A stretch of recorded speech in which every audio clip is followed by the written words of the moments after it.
Bonjour à tous et bienvenue sur la chaîne. Cette semaine, on va voir les mesures sous Fusion 360. Allez, jingle.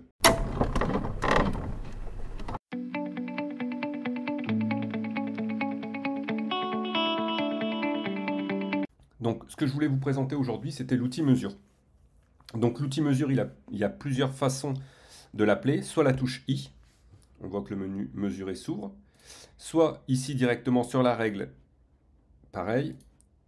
Et ici, mesurer. Donc, en fait, il y a trois méthodes pour l'appeler. Donc, on va rester sur ce menu mesure. Et on va voir ce qu'on peut y faire. Dans un premier temps, vous voyez qu'ici, il y a trois icônes. Une face, un corps, un composant. Donc, une face, moi je viens ici. Sur une face, vous pouvez sélectionner. Donc, vous déplacez, vous voyez, soit je peux sélectionner le sommet de mon cylindre. Donc, ça va me donner l'air, la longueur du contour et la position. Je désélectionne. Pardon. La touche échappe. Je remesure. Maintenant, cet arc. Donc, on me donne la longueur, le rayon, le diamètre. Maintenant, si je viens sélectionner un objet en plus, il va me donner ici la distance qui se trouve entre mes deux objets.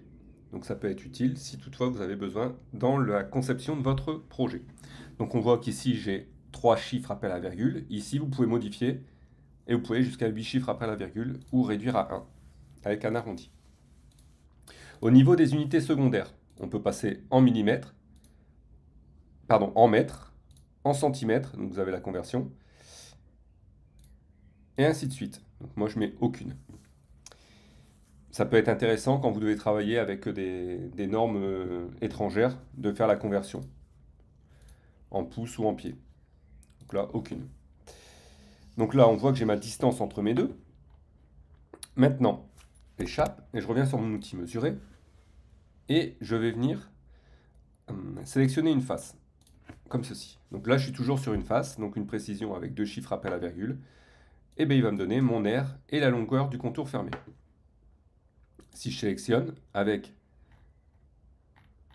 une arête, il va me dire la distance entre mon arête et cette partie.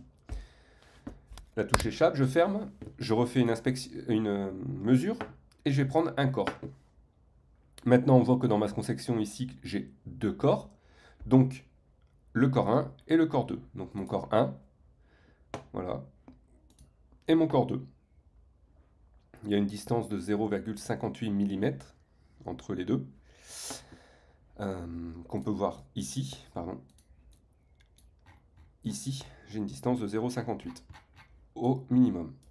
Donc voilà, donc cette fonction, je ne sais pas si vous la connaissiez, c'était pour vous montrer l'utilité que ça pouvait avoir, comment l'appeler et comment l'utiliser. Je vous souhaite bonne semaine à tous et à mardi prochain pour un nouveau menu sous Fusion 360.